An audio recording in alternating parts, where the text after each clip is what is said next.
नमस्कार, मैं हूं दीपक चौरसिया। टुनाइट विद दीपक चौरसिया में आपका स्वागत है। प्रियंका गांधी ने मोदी पर हमला करते हुए नीच राजनीति करने का गंभीर आरोप लगा दिया, तो नरेंद्र मोदी ने इस आरोप को कास्ट पॉलिटिक्स की चादर में लपेट दिया। क्या नीच राजनीति का मतलब निचली जाति की राजनीति से है? क्या नरेंद्र मोदी अब अपनी पिछड़ी जाति को राजनीतिक मुद्दा बना रहे हैं? आज बड़ी बहस इसी सवाल पर, लेकिन उससे पहले हेडलाइंस। अब तक की खास खबरों के प्रस्तुत करता है प्रकृति जैसी शुद्धता हमारी पहचान, MDH मसाले, the real spice of India, MDH। सह प्रायोजक शुद्ध पान मसाला, तुम में भी मैं हूँ। नीच राजनीति पर गरमाई सियासत। मायावती ने कहा, वोट के लिए घटिया हथकंडे अपना रहे हैं मोदी। पिछड़े वोटों पर मोदी की नजर। मोदी ने नीच को नीची जाति से जोड़ा, कहा पिछड़ी जाति से होना गुनाह नहीं। बहुमत मिलने पर नरेंद्र मोदी ही बनेंगे प्रधानमंत्री। इंडिया न्यूज से मोदी ने कहा, जाति से होना गुनाह नहीं। बहुमत मिलने पर नरेंद्र मोदी ही बनेंगे प्रधानमंत्री। इंडिया न्यूज से मोदी ने कहा, बीजेपी में सरकार बनाने का कोई प्लान भी नहीं। सुप्रीम कोर्ट पहुंचा महिला जासूसी का मामला। जांच के खिलाफ लड़की के पिता ने दी अर्जी, कहा आयोग का गठन निष्ठा का उल्लंघन। कोर्ट ने केंद्र और गुजरात सरकार से मांगा जवाब। बिहार बीजेपी नेता सुशील मोदी का दावा, 50 जेडीयू विधायक चुनाव में कर रहे हैं बीजेपी की मदद। आरजेडी को रोकने के लिए आए साथ। बड़ा सवाल, क्या चुनाव बाद गिर जाएगी नीतीश सरकार? और हिट एंड रन केस में सलमान खान की बड़ी मुसीबत। 2 गवाहों ने कोर्ट में पहचाना, कहा हादसे के वक्त नशे में धुत थे सलमान। धमकी का भी लगाया आरोप।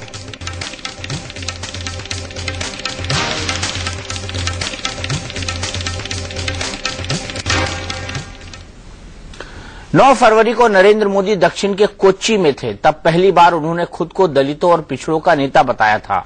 हालांकि तब सियासी पंडितों को मोदी के इस नए अवतार पर आश्चर्य नहीं हुआ, लेकिन अब जिस तरह से मोदी यूपी की रैलियों में लगातार खुद को बतौर पिछड़ी जाति का नेता प्रोजेक्ट कर रहे हैं, उससे बड़ा सवाल यही खड़ा होता है कि क्या यूपी में पिछड़ी जाति का दांव खेल रहे हैं मोदी?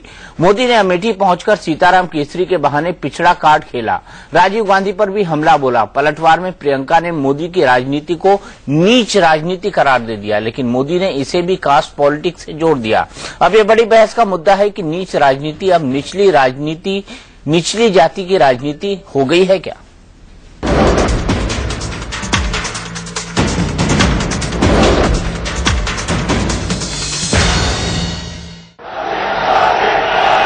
मोदी का जितना अपमान करना है कर दीजिए। मोदी को जितनी गालियां है देनी है दे दीजिए।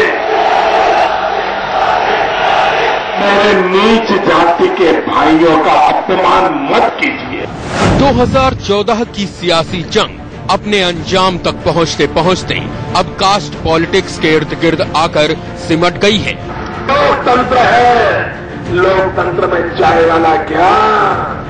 किसान के हम मजदूरी करने वाला मजदूर भी देश का प्रधानमंत्री बन सकता है। बीजेपी के पीएम उम्मीदवार नरेंद्र मोदी की जुबान से इन दिनों विकास और भ्रष्टाचार से कहीं ज्यादा राग खुद के पिछड़े होने का सुनाई दे रहा है। सीताराम केसरी कांग्रेस पार्टी के चुने हुए अध्यक्ष थे, बुजुर्ग थे, और उनका एक और गुना भी था जो मेरा भी है, वो पिछड़ी जाति से आता था। अमेठी से मोदी जब सीताराम केसरी के बहाने पिछड़ा कार्ड खेल रहे थे, तो उस वक्त मोदी ने राजीव गांधी को भी निशाने पर लिया था और राजीव गांधी को गुस्से की राजनीति करने वाला नेता करार दिया था।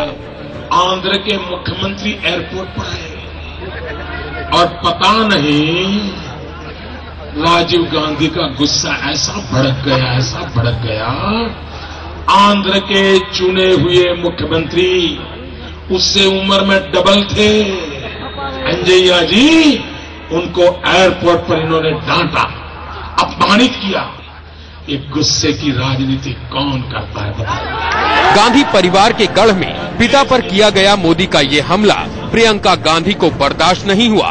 प्रियंका ने तुरंत मोदी को नीच राजनीति करने वाला नेता बता दिया। अमेठी की धरती पर उन्होंने मेरे शहीद पिता का अपमान किया। अमेठी के लोग उन्हें कभी माफ नहीं करेंगे। मेरे पार्टी कार्यकर्ता हर बूथ पर उनकी नीच राजनीति का सही जवाब देंगे। हर बूथ इसका बदला लेगा।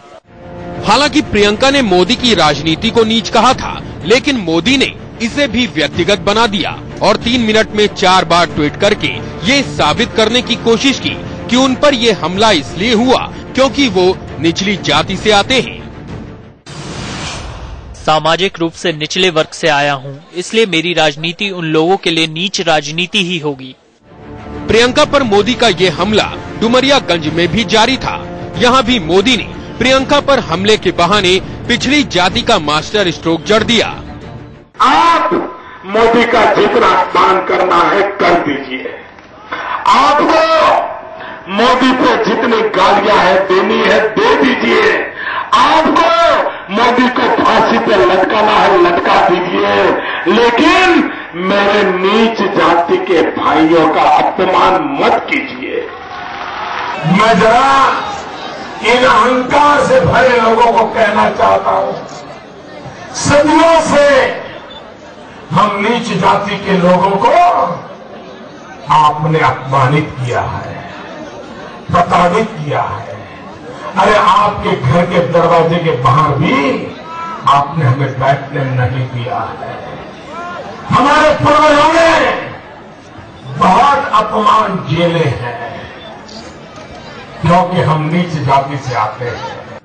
यहाँ तक कि जब इंडिया न्यूज के एडिटर इन चीफ दीपक चौरसिया ने भी प्रियंका के हमले पर मोदी से सवाल किए तो मोदी ने जवाब कुछ इसी अंदाज में दिया।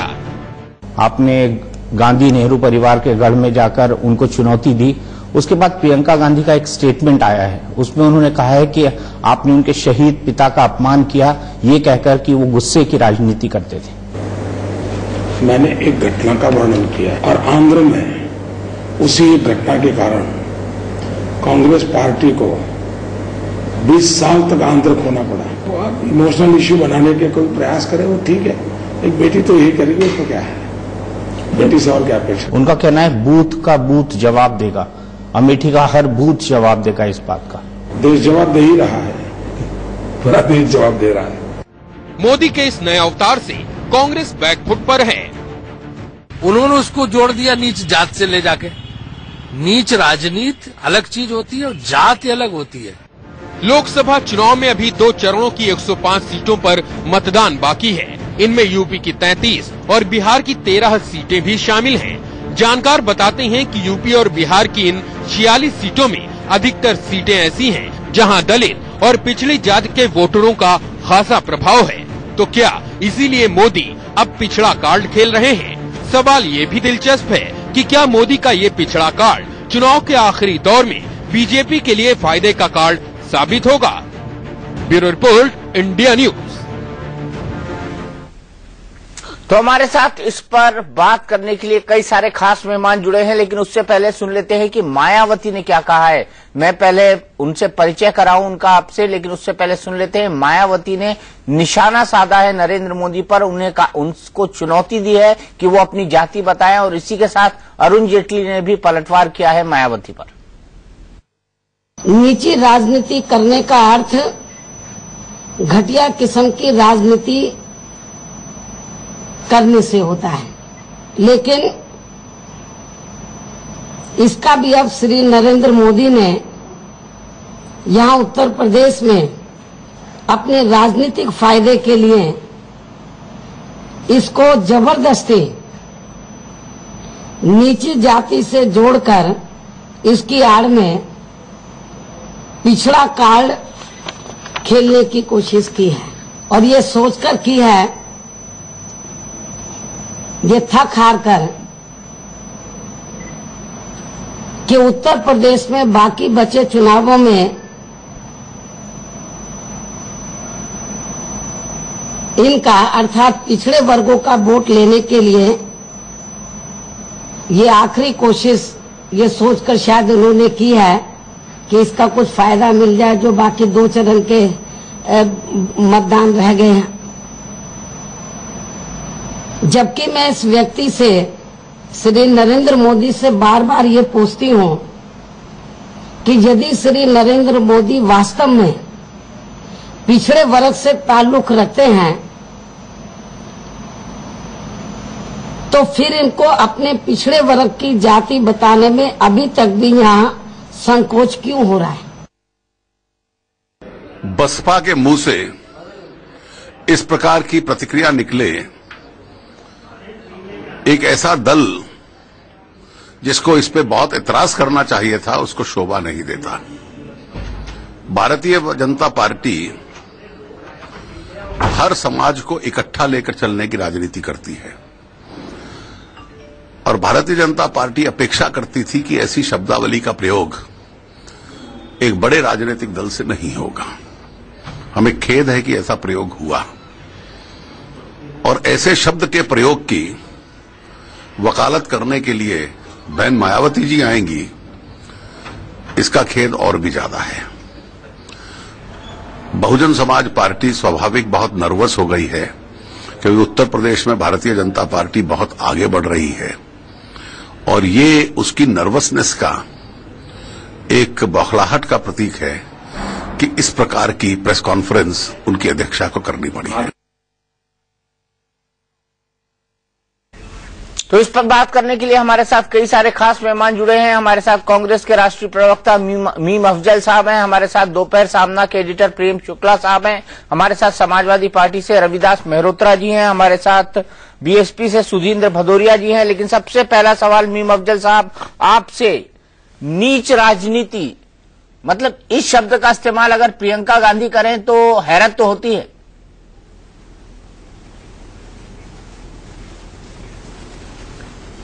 अगर सच्ची बात आप मुझसे पूछें, मेरे बाप की अगर वो पोजीशन होती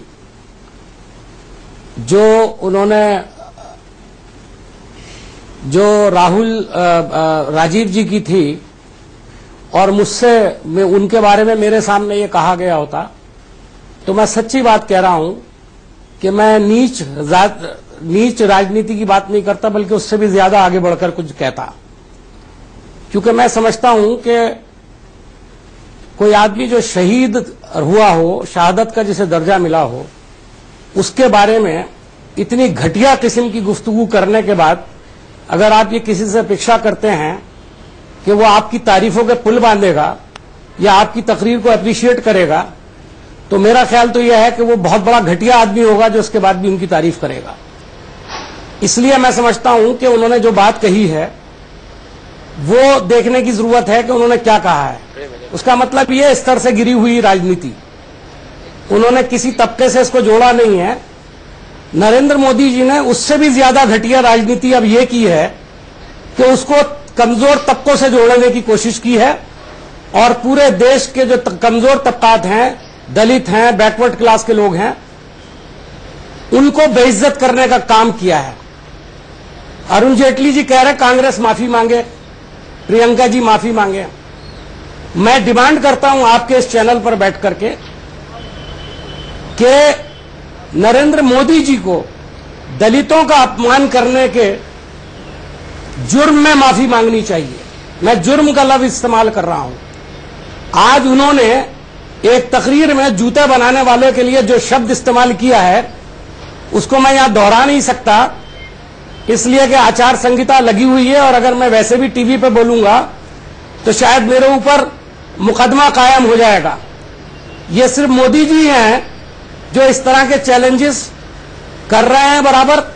और मैं ये भी बता दूं, मोदी साहब को हमेशा सुविधा के एतबार से अपने लिए चीजों को इस्तेमाल करने की आदत है। 400 मीटिंग्स बताया जाता है वो कर चुके हैं, पब्लिक मीटिंग्स। इन 400 मीटिंग में उन्होंने आधे आधे घंटे की, एक एक घंटे की तकरीरें की हैं। मुझे याद नहीं पड़ता कि उन्होंने कभी भी किसी तकरीर के अंदर राम का नाम लिया हो, अयोध्या का नाम लिया हो, राम मंदिर का नाम लिया हो, या वो कभी जिंदगी में अयोध्या गए हों। लेकिन जब फैजाबाद पहुंचते हैं तो वहां पर राम का ही नाम इस्तेमाल करते हैं और पीछे तस्वीर लगती है। तो आपसे उन्होंने ये फरमाया कल इंटरव्यू में कि मेरे पीछे आपने क्या लगा दिया मुझे क्या पता, और मेरे पीछे वहां किसी ने क्या लगा दिया इसके बारे में मुझे क्या जानकारी है। जो व्यक्ति ये ना जानता हो कि जो स्टेज पर वो खड़े होकर तकरीर कर रहा है उसके पीछे क्या लगा है इसकी उसे जानकारी नहीं है। क्या आप समझते हैं कि वो देश का प्रधानमंत्री बनने के पीछे, उसकी पीठ के पीछे क्या काम हो रहा होगा, उसकी जानकारी रखेगा? ठीक है अफजल साहब, काबिल होगा कि उसको देश का प्रधानमंत्री बनाया जाए? मैं समझता हूं कि ये जो वाकया है ये अपने आप में आईना दिखाता है कि मोदी जी किसी भी स्तर तक जा सकते हैं। आज जो हमें मालूम था कि अभी उन्होंने ट्वीट किया है और अब वो तकरीरों के अंदर वो गलतियां करेंगे, और आज उन्होंने वो गलती की है। पता नहीं आपने किसी ने टेलीविजन में दिखाया या नहीं दिखाया, जहां तक मुझे पता है जो उन्होंने एक जूते बनाने वालों के लिए लफ्ज का इस्तेमाल किया है वो इस्तेमाल नहीं किया जा सकता, और अगर मैं उसको इस्तेमाल करूं तो कानूनी तौर पर जुर्म है। लेकिन मोदी जी के लिए कोई जुर्म नहीं है, उनके लिए कोई कानून नहीं है। इलेक्शन कमीशन को वो चैलेंज कर सकते हैं, वो इस देश के कानून को चैलेंज कर सकते हैं, गुजरात में कानून का मजाक उड़ा सकते हैं। उनके लिए सब कुछ जायज है, इसलिए कि वो चुने हुए प्रधानमंत्री के उम्मीदवार हैं। अब उनकी अपनी पार्टी को भी उन्होंने किस तरह से इस्तेमाल किया है मुझे बताने की जरूरत नहीं। मैं सिर्फ ये पॉइंट कहना चाहता था कि वो हर तरह की राजनीति को अपनी सुविधा, अब उनकी अपनी पार्टी को भी उन्होंने किस तरह से इस्तेमाल किया है मुझे बताने की जरूरत नहीं। मैं सिर्फ ये पॉइंट कहना चाहता था कि वो हर तरह की राजनीति को अपनी सुविधा के हिसाब से इस्तेमाल करने की कोशिश कर रहे हैं, और उनका जो रिएक्शन आया है मायावती बहन का, मेरा ख्याल है उससे ज्यादा कंप्लीट रिएक्शन कोई और नहीं दे सकता। उससे ज्यादा कम। कैप्टन अभिमन्यु, क्या जरूरत पड़ गई नीच राजनीति को निचली जाति की राजनीति से जोड़ने की? दीपक जी, पहले तो मैं आपके शो में बहुत देर से शामिल हो पाया हूं, सारी बात मैं समझ नहीं पाया, लेकिन मीम अफजल साहब की लंबी तकरीर एक प्रकार से वो मोदी पुराण जैसे पढ़ रहे हों, मैं काफी देर से सुन रहा था। ऐसा लगता है कि वो अपना गृह कार्य, अपना होमवर्क ठीक से करके नहीं आए हैं। उन्होंने कभी कहा कि मोदी जी 400 सभाएं कर चुके हैं, कभी कहते हैं मोदी जी कभी अयोध्या गए ही नहीं, और यहां तक कि मोदी जी की राजनीति को उन्होंने भी प्रियंका जी से और आगे बढ़ा करके उसको घटिया राजनीति तक कह दिया। ये कांग्रेस का जो स्वभाव है, ये उनका अहंकार, जो उनका तानाशाही पूर्ण रवैया जो है, वह देश की जनता देख रही है। दुर्भाग्य इस बात का है कि कांग्रेस पार्टी आज भी नहीं समझ पा रही है कि वो जमीन से कितना कट चुकी है, कि उनके इसी तानाशाही और अहंकार पूर्ण रवैये के कारण आज देश की जनता उनको नकारने जा रही है, और भारत के लोकतंत्र के चुनाव के इतिहास में कांग्रेस अपने न्यूनतम प्रदर्शन की तरफ बढ़ रही है। उसका अगर मूल में अगर एक कोई कारण है, वो कारण है इनका तानाशाही पूर्ण रवैया और इनका अहंकार। क्या मोदी जी ने सुझाव दिया था कि उनको मौत का सौदागर कहा जाए? क्या हमने कहा था मणिशंकर अय्यर को कि मोदी जी को स्नेक कहा जाए, स्कॉर्पियन कहा जाए? क्या भारतीय जनता पार्टी ने कहा था कि मोदी जी को आरएसएस का गुंडा कहा जाए या हत्यारा कहा जाए? किस प्रकार की प्रताड़ना एक व्यक्ति की देश की राजनीति में हुई है, इससे अधिक देश के इतिहास में कोई और व्यक्ति नहीं होगा जितनी नरेंद्र भाई मोदी जी की हुई है। और जितना कांग्रेस ने प्रहार किया, जितनी गंदी और ओछी राजनीति कांग्रेस ने की, उतनी ही ज्यादा देश की जनता ने कांग्रेस की इस राजनीति को नकारते हुए नरेंद्र भाई मोदी जी को देश का सर्वाधिक लोकप्रिय जननेता बनाया, माना। आज देश के लोकतंत्र की परिपक्वता का प्रमाण इस बात में है कि एक सामान्य गरीब और पिछड़े घर में पैदा हुआ व्यक्ति आज किसी परिवारवाद के कारण से नहीं है, आज किसी प्रभावशाली परिवार का बेटा इसके कारण से नहीं है, किसी राज परिवार का बेटा है इसके कारण से नहीं है। वो देश के लोकतंत्र की सीढ़ियां चढ़ता हुआ सामान्य जनता के हृदय सम्राट बन करके आज भारत के जन जन के हृदय में बैठ करके आज वो लोकतंत्र की एक प्रकार से पराकाष्ठा पर पहुंचा है भारत का लोकतंत्र, कि वो गरीब परिवार में पैदा हुआ व्यक्ति आज भारत का प्रधानमंत्री बनने की ओर अग्रसर है। अभिमन्यु, भारत के लोकतंत्र की परिपक्वता होगी जब नरेंद्र भाई मोदी जी देश के प्रधानमंत्री बनेंगे। प्रियंका गांधी जी को, प्रियंका वाड्रा जी को हमने नहीं कहा था कि आप इस प्रकार की घटिया भाषा का इस्तेमाल कीजिए। प्रियंका जी को माफी मांगनी चाहिए, क्षमा मांगनी चाहिए, और अगर उनको ये भाषा वो कहती है कि मेरा भाव ऐसा नहीं था, तो हम माफी मांगने वाला बड़ा अलग से भाषण करवा दीजिए, बड़ा बनता है। वो कह दें कि मेरा ये भाव नहीं था। अगर किसी की भावना इनका भाषण करवा दीजिए आधे घंटे, उसमें क्या अंतर है? पहले वो सफाई दे सकती है। पहले मोदी जी बोले कि उन्होंने राजीव गांधी के बारे में सफाई दे सकती है। अच्छा, सुदीन भदौरिया जी, क्या इस बात, क्या एक मिनट सुदीन भदौरिया जी के पास जाना चाहूंगा। सुदीन भदौरिया जी, और बेरोजगारी। बड़ा सवाल यहाँ पर यह है कि बहन जी को इस बात का क्लेरिफिकेशन ये क्यों देना पड़ा कि नीच राजनीति का मतलब निचली जाति की राजनीति नहीं है। बहन जी को लगा उनका वोट बैंक खिसक सकता है, क्योंकि यही चुनाव है जो मेक या ब्रेक करेंगे उत्तर प्रदेश और बिहार में। उनको ये क्लैरिफिकेशन क्यों देना पड़ा? देखिए, आज देश को भी और उत्तर प्रदेश के लोगों को भी मालूम पड़ा कि मोदी जी भाषा विज्ञान के भी बड़े भारी विद्वान हैं। ये जो है घटिया राजनीति में, ओछी राजनीति में अंतर नहीं करना जानते हैं। और मैं इनको इनके अपने अतीत का भी इतिहास बताना चाहता हूं। अभी मैं बहुत जो बीजेपी के प्रवक्ता थे उनका लंबा भाषण सुन रहा था। इनको ये जानकारी दे दूं कि जब मंडल आयोग की लड़ाई हो रही थी तो मंदिर के नाम पर मोदी जी बाबरी मस्जिद पर हथौड़ा मार रहे थे। जब इस देश में पिछड़े लोगों के हक की लड़ाई हो रही थी, यहाँ पर कानून बन रहा था, तो ये राम मंदिर के नाम पर खड़े हुए थे। दूसरी चीज मैं बतला दूं, इन्होंने आजीवन गुरु गोलवलकर और हेडगेवार के विचार का प्रचार किया। इन्होंने कभी नहीं स्वीकार किया, न महात्मा फूले को स्वीकार किया, न बाबा साहब भीमराव अंबेडकर को स्वीकार किया, जिसका हम पूरे देश के लोग जानते हैं किस दर्जे पर इन्होंने। मैं अपनी बात समाप्त कर लूं। मैं आपके लिए मैंने आपको कभी नहीं टोका। अगर आप ऐसा करेंगे तो ना आप बोल पाएंगे ना मैं बोल पाऊंगा, इसलिए मुझे अपनी बात समाप्त करने दीजिए। मैं ये कहना चाहता हूं, निवेदन है कि गलत ना बोले। मैं बिल्कुल गलत नहीं बोल रहा हूं। आपका इतिहास की जानकारी, आप सब 90 के बाद राजनीति में आए हैं। आप सब 90 के बाद राजनीति में आए हैं। सुरेंद्र जी, 90 के बाद राजनीति में आने का ये मतलब नहीं है उस विचार के पहले का इतिहास नहीं पढ़ा होगा।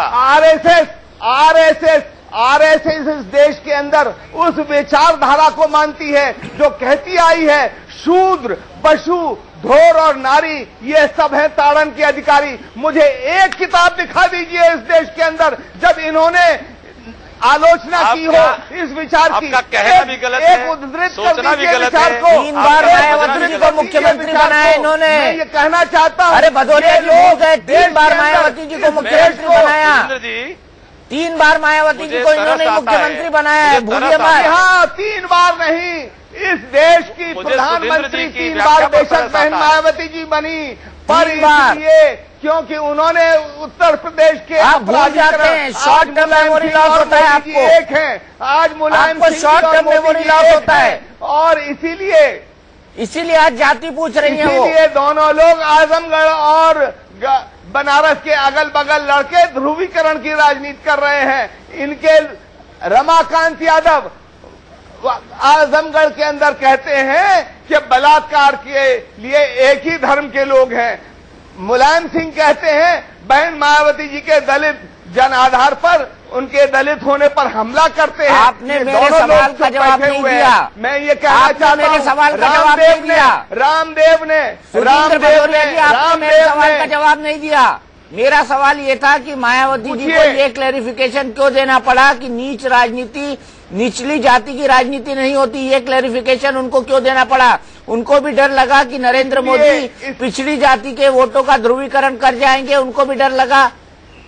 जी नहीं, इन्होंने मंडल आयोग का हमेशा विरोध किया। ये हमेशा पिछड़ों के खिलाफ रहे हैं।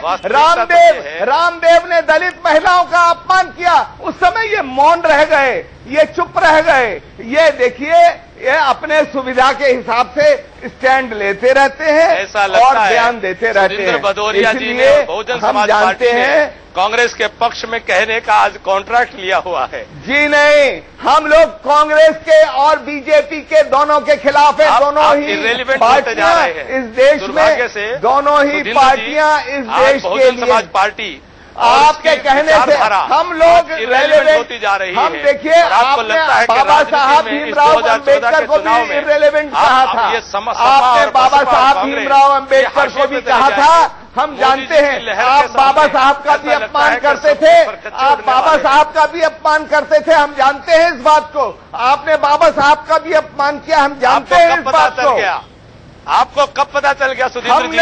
हम आपके इतिहास को जानते हैं, हम आपके इतिहास को जानते हैं, हम आपके इतिहास को जानते हैं। आपने नागपुर में गोलमाल करने कभी बाबा साहब को नहीं माना।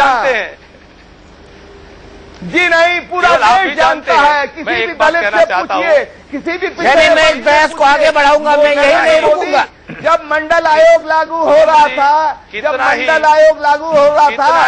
तब नरेंद्र मोदी अडवाणी मैं यहाँ बाबरी मस्जिद को ढा रहे थे कि नहीं? कितना ही मिथ्या प्रचार कर लें। अच्छा मीम अफजल साहब ये बताइए, आप कर लें, ये बताइए, आप बदल सकते हैं ना मैं बदल सकता हूँ। मीम अफजल साहब ये बताइए कि स्पिन डॉक्टर करने में तो नरेंद्र मोदी कामयाब रह गए। आपने नीच राजनीति कही ऊंची राजनीति की जगह, और वो निचली जाति की राजनीति पर ले गए।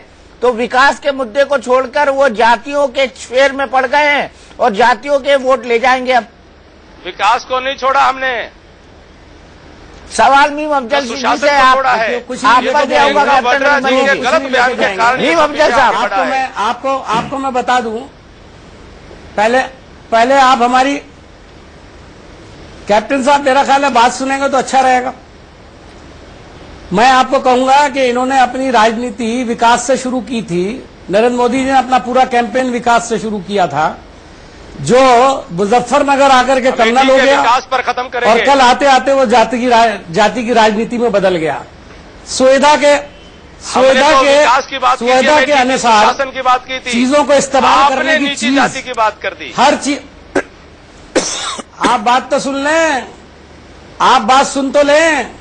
नहीं, आप बात तो बता रहे हैं कि हमने अमेठी के अगर बात सुनेंगे तो फिर जवाब भी अच्छा दे पाएंगे। मेरे ख्याल में पहले मेरा जवाब सुन लें। शासन और विकास पर जवाब नहीं देना चाहते हैं आप। 10 साल में जो वहाँ के सांसद के बतौर राहुल गांधी जी ने कुछ नहीं किया। वहाँ बेरोजगारी है, बदहाली है, गुर्बत है। ऐसा लगता है कांग्रेस पार्टी ने बेरोजगारी, बदहाली और गुर्बत को अपना वोट बैंक मान लिया है, अपना राजनीति का सिद्धांत मान लिया है, और उनको लगता है कि जितने गरीब और जितने हमने तो आपको सिर्फ इतना कहा था, उतने ही कांग्रेस को उन्होंने तो सिर्फ इतना कहा था। नरेंद्र भाई मोदी जी ने जब अमेठी के विकास की चिंता व्यक्त की है तो प्रियंका गांधी साहब इनको बुलवा ले। मेरे ख्याल में ये जवाब नहीं दे पाई कि वहाँ विकास क्यों नहीं हुआ, ये जवाब नहीं दिया। आप क्या शो में मैं बोलने की पूरी इजाजत देता हूँ, अपनी तकरीर मुकम्मल कर लें।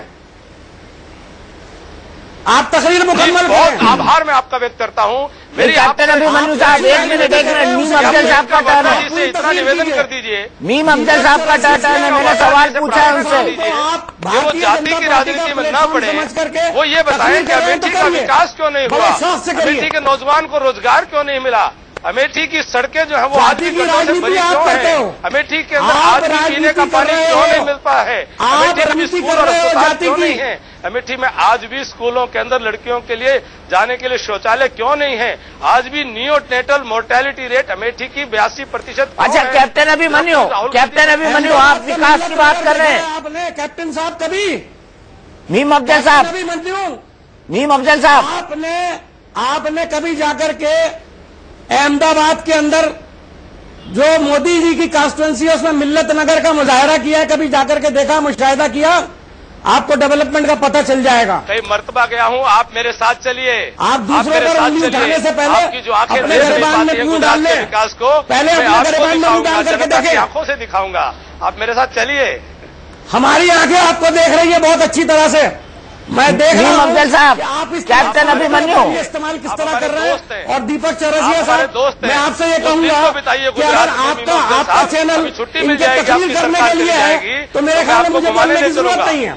सर आपको बोलने की मैं आप दोनों को नरेंद्र मोदी का वो भाषण सुनाना चाहता हूं जिसमें उन्होंने 6 बार पिछड़ी जाति की बात की है। सुनिए, विकास की नहीं, सुनिए।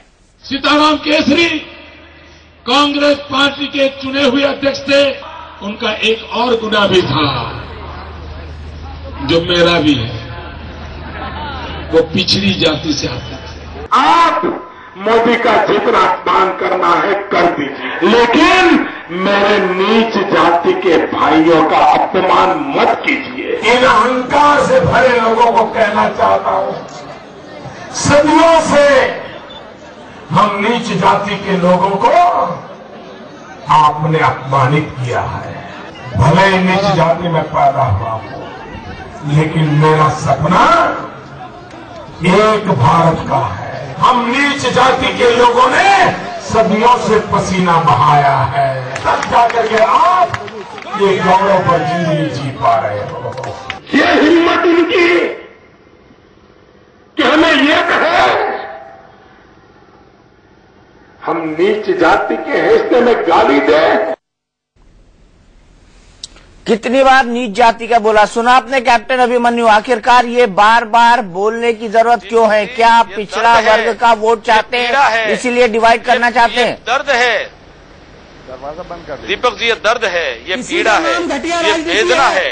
एक कमजोर तबके में पैदा हुआ व्यक्ति, उसकी वेदना है। इन कांग्रेस के लोगों को इन कांग्रेस के लोगों को तकलीफ हुई है कि कोई एक गरीब तबके से पैदा हुआ व्यक्ति आज इनको चुनौती दे रहा है, आज अमेठी के अंदर आकर के सभा कर रहा है। इनको आदत नहीं थी कोई अमेठी में आकर के इनको चुनौती दे, कोई आदत नहीं थी कोई इनकी जनता की जुबानी वहां पर रखे, इनको आदत नहीं थी सुनने की, आज इनको सुनना पड़ रहा है कि 60 साल में कांग्रेस ने नहीं है कुछ किया। ये सुनना नहीं चाहते हैं, इनको तकलीफ हो रही है। और मोदी जी ने तो विषय उठाया था कि सीताराम केसरी जो एक पिछड़ी जाति के व्यक्ति थे उनको घसीट करके कांग्रेस के दफ्तर से बाहर फेंक करके मारा था, तब जाकर के सोनिया गांधी जी। सर आप दोनों वरिष्ठ लोग हैं, एक एक करके कृपया।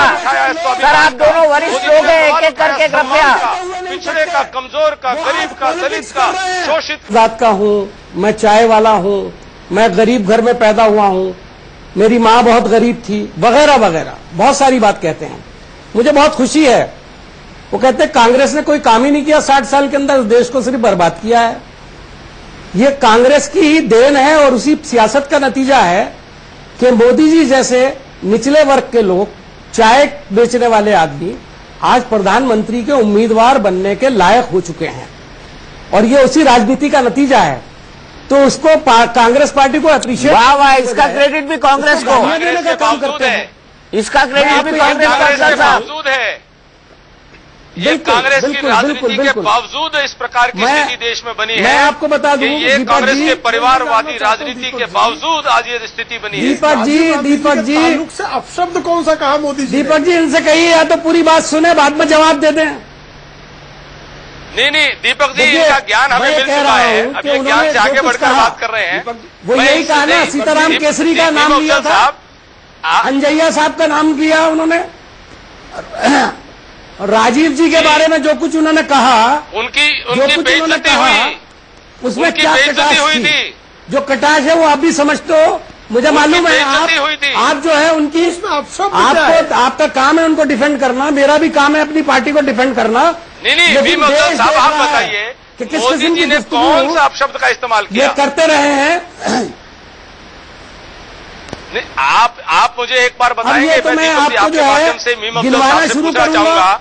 मोदी जी और उनके चेले इस देश में आपने अपनी बात कह ली, बेचते हैं, आपने अपनी बात कह ली, आप डिफेंड करते हो, आपने अपनी बात कह ली, अब दूसरों को मौका दे दीजिए, पाकिस्तान मौका दे दीजिए। दीपक जी आपके माध्यम से, बांग्लादेशियों को बाहर कर रहे माध्यम से, अगर मुसलमान, अच्छा मीम अफजल साहब सवाल तो सुन लीजिए, सवाल सुन लीजिए, एक बार कौन सी बातें करते हैं आप लोग? सवाल सुन लीजिए, कैप्टन अभिमन्यु का सवाल सुन लीजिए। मेरा छोटा सा सवाल है, छोटा सा सवाल है, प्रेम शुक्ला जी से पूछा, छोटा सा सवाल है मीम अफजल साहब, आपने प्रेम शुक्ला जी छोटा सा सवाल है था, इसलिए मैंने प्रेम शुक्ला जी से ये सवाल किया था। बोलने दीजिए मीम अफजल साहब थोड़ी देर के लिए, मेहरबानी करके, के बारे में मेहरबानी करके बोलने दीजिए, या उनके ऊपर कटाक्ष की जाए।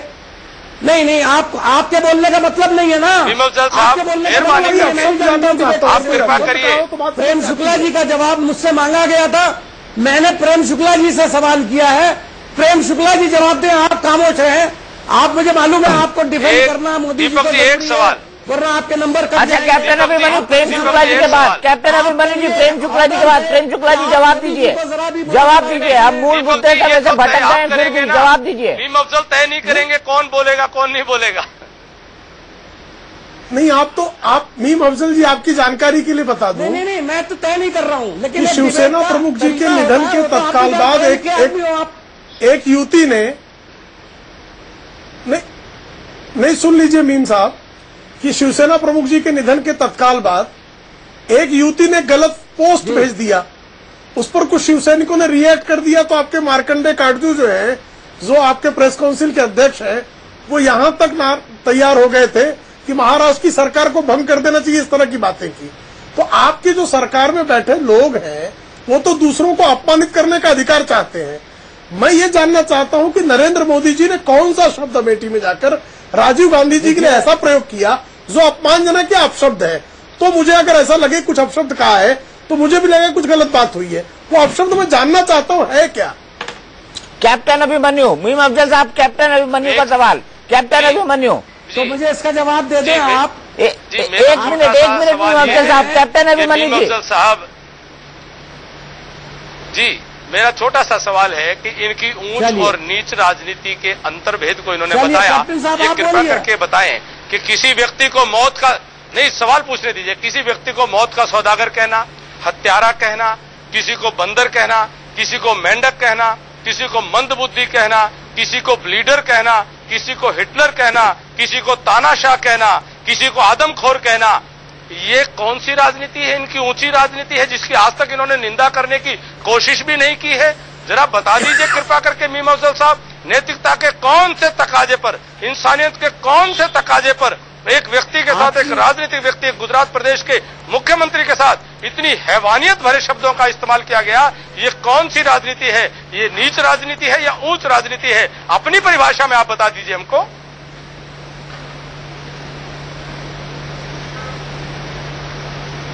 मैं आपसे पूछना चाहता हूं कि जो प्रियंका जी ने कहा, जिस पर जवाब दीजिए, पूछिए मत। हो रहे हो, क्या उन्होंने नीचे जात के लोगों के बारे में कुछ कहा था? कुछ कहा था? उसका जवाब आप नहीं देते। ये तमाम आज पूरी राजनीति आप घुमा रहे हो, की बात है, दलितों के ये ऊपर भाव लेकर की के जा बात रहे है। हो। ये घुमाना अगर उन्होंने नहीं कहा, उन्होंने नहीं कहा, घुमाना फिराना भी हमको भी आता है। उन्होंने नहीं कहा तो क्लैरिफिकेशन दे दें। फंदे में फंसने, उन्होंने नहीं कहा तो माफी मांग लें। आपसे ज्यादा राजनीति की है। उन्होंने नहीं कहा तो क्लैरिफिकेशन दे दें और अभी सफाई दे दें, हमारे माफी मांग लें। बीएसपी के जो हमारे बंधु माफी मांगने वाला बड़ा बनता है। उठाए थे, आज क्षमा सबसे बड़ा गुण है कि मंडल की राजनीति आपने क्यों शुरू की? क्षमा सबसे बड़ा गुण है। कमंडल की राजनीति आपने किस लिए शुरू की थी? क्या क्या जुमले आप लोग बोलते थे? अभी तो मैं सिर्फ एक सवाल का जवाब मांगू, अभी मैं पूरे पैनल से एक सवाल का जवाब चाहता हूँ। मीम अफजल साहब, मर जाते हैं। मीम अफजल साहब, आप लफ्जों की बात करते हो। क्या नरेंद्र मोदी पिछड़ा वोट बैंक की राजनीति कर रहे हैं? क्या नरेंद्र मोदी पिछड़ा वोट बैंक की राजनीति कर रहे हैं? बेगुनाह लोग अफजल साहब, सामने मारे गए। अफजल साहब, क्या नरेंद्र मोदी पिछड़ा वोट बैंक की राजनीति कर रहे हैं? 100% कर रहे हैं, लेकिन नाकाम रहेंगे। कैप्टन अभिमन्यु, बाबा रामदेव के लिए एक जुमला भी गलत बोला होता, क्या उन्होंने गलत बोला? क्या पिछड़ा वोट बैंक की राजनीति आप लोग कर रहे हैं? बाबा रामदेव ने, क्योंकि ये सीटें बड़ी क्रूशियल हैं, यहाँ पर आपके पास सिर्फ 4 सीटें हैं अगले 2 चरणों में करने का काम किया। उस वक्त उन्होंने आज मीम अफजल साहब थोड़ा सा आपा खो रहे हैं। आज मीम अफजल साहब अपना धैर्य खो रहे हैं। मैं उनको निवेदन करूंगा कि वो शांत रहे और धैर्यपूर्वक अपनी बात भी कहें और दूसरों की बात भी सुने। बीच में बार बार आज कुछ ज्यादा परेशान लग रहे हैं आप। आपने मेरे सवाल का जवाब नहीं दिया। क्या पिछड़े वोट बैंक की राजनीति कर रहे हैं आप? दीपक जी, ये जो नरेंद्र भाई मोदी जी ने प्रियंका वाड्रा के जो कमेंट है, जो नीच राजनीति के कमेंट है, उसके ऊपर आम समाज की, गरीब तबके की, कमजोर वर्ग की पीड़ा और वेदना की अभिव्यक्ति की है। उनका दर्द उन्होंने जुबान दी है कि आम जो गरीब आदमी है उसको हजारों सालों से उन्होंने जिस नीच शब्द के साथ में जो अभिव्यक्ति रही है, उसके साथ जो भावना जुड़ी रही है, उसको दंश को झेला है और उस दंश को झेलने वाले व्यक्ति ही जान सकते हैं कि वो कितनी पीड़ादायक ये शब्द हो सकता है। और अगर प्रियंका वाड्रा जी को लगता है कि उन्होंने ये गलती कर दी है, ये उनकी अनुभवहीनता की कमी है, तो उनको सफाई दे देनी चाहिए और उनको माफी मांग लेनी चाहिए। माफी मांग लेने में क्या शर्म है? माफी मांगने से बड़ा बनता है व्यक्ति। चलिए, हमारे पास वक्त इतना है, लेकिन चलते चलते इतना बता दें कि उत्तर प्रदेश की ये सीटें बेहद क्रूशियल है और इन तमाम सीटों में जितने भी सीटें आने वाली हैं उसमें मात्र 4 सीटें बीजेपी के पास है। अगर उसे वोट चाहिए तो उसे जातिगत समीकरणों पर डिपेंड होना पड़ेगा। नरेंद्र मोदी इस बात को बहुत अच्छी तरह जानते हैं, इसीलिए उन्होंने एक बहुत अच्छा स्पिन कार्ड खेला है, लेकिन चुनाव पर कितना असर डालता है इस पर सबकी निगाहें लगी होंगी। बड़ी बहस में आज इतना ही।